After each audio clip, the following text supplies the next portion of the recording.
we had a meeting scheduled one day in his office. We were all there except the governor. And I said to Helene Von Dam, his secretary, "Where's the governor?" She said, "He's delivering flowers." I said, "What?" "He's delivering flowers." And then she showed us this letter that had come addressed the governor, state of California, Sacramento. That's all it said. It was a letter from a serviceman in Vietnam who had sent $5 and addressed to the governor of California, Sacramento. That was all the address was. And said, "Dear Governor, a year ago my wife and I were married, and such and this day is our anniversary, happened to be the day of our meeting. Would you please arrange for some flowers to be sent to my wife?"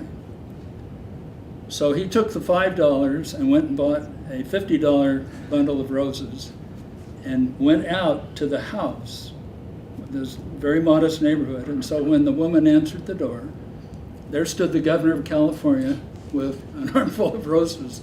"Happy anniversary from the governor and your husband," and left. The other story is the other end of the spectrum. In 1971, there was a major earthquake in the San Fernando Valley.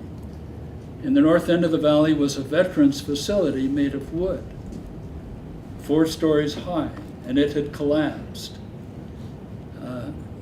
He and I arrived there at the same time, and we were taken around the facility, around the veterans facility by the director there.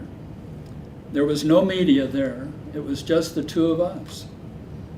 As we were standing by the hospital, they were bringing out the bodies. 21 veterans died in that hospital when it collapsed on that day. The point of the story is that we were standing alone, looking down on these body bags of about 8 or 9 veterans.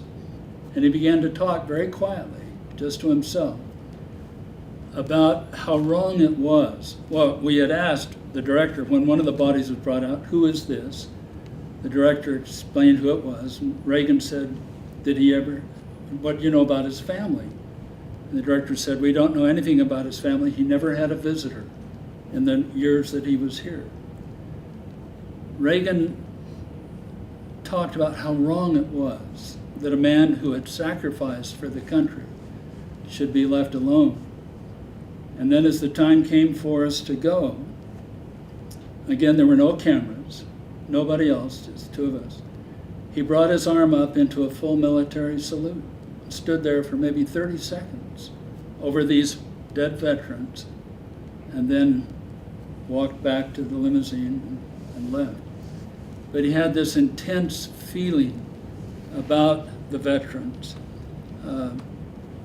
much more emotional and much more real than I think most people realize.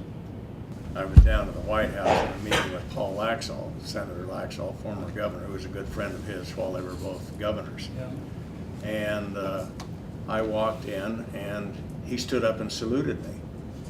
And I said, "Mr. President, what's that all about?" And he said, "Well, I didn't know you'd been a military pilot. I have a great deal more respect for you now than I did before."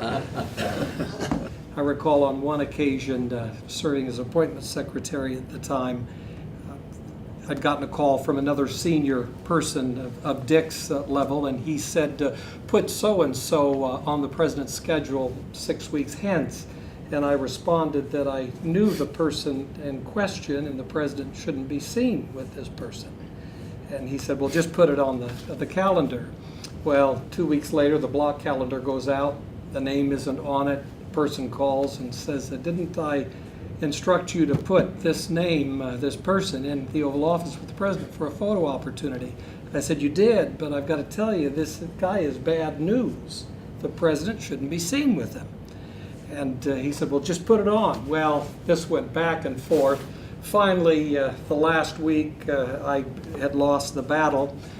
The name went on the schedule, and then the daily schedule that would go out after the Dick Richards would go home at night, cabinet would go home, and we knew there would be no more changes in the next 12 hours, unless there were a crisis, of course. We put the schedule out. The next morning, the vice president was always an early riser in the West Wing by 6:30, and another senior aide was there with him. and the vice president saw the schedule on his desk, his own, and then the president saw that the president was meeting with this gentleman at 10 o'clock, and he jumped up from his desk, ran down the hall, and said, "You got to get this guy out of here." He said, "He's bad news."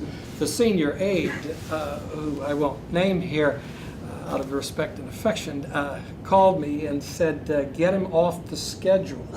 I said, "He's chartered an aircraft. He's on his way. He's in the air." He said, "Well, clean it up." And so what do? At any rate, I called David Fisher. David was supposed to be with us telephonically today. David was the personal aide of the president with Utah roots, good friend of Orrin Hatch. At any rate, I told David what was going on. I said, "We'll strip all the photographers away, all the staff. We'll move it from the Oval Office to the colonnade." I said, "Fortunately, we can push this back an hour, hold the guy, and the president's going to Camp David. So Marine One will land and take the president off. It'll be a good explanation here." So this is what we did. But I told Fisher, I said, "Be sure the president knows what we're doing."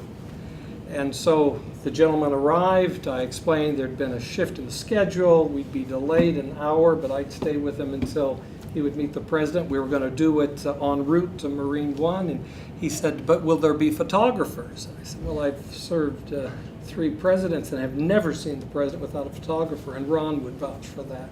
At any rate, so here comes the president. No photographers, no staff, only Secret Service. And as the president approaches the guy says, "Where are the photographers?" And the president looked and said, "Greg, where's Michael?" Heavens. I said, "He's not here." "Well, where's David?" I said, "I'm sorry." And the president looked at his clock and he gave me a very nasty look and started to go back to the Oval Office. I said, I'm sorry, Mr. President. About this time, Marine One is cranking up. I said, you've got to go." And he said, "I can't believe this mess that has been created." And he looked at me again with dagger eyes. And of course, I saw my whole life before me. At any rate, so the president apologizes profusely and says, "We'll make it up to you." And then David took him off to Marine One.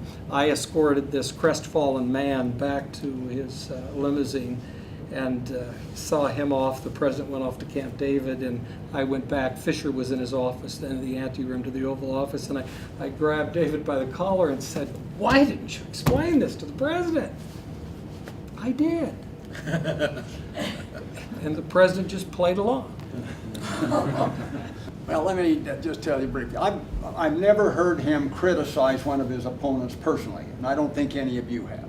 The closest thing I ever heard him criticize is he was talking about Jimmy Carter one time. Jimmy Carter said he liked to take a cold shower every morning about 6 o'clock before he went to work, and Reagan says, "Anybody that'll tell you he likes a cold shower every morning will lie about other things too." And that's as close as he came.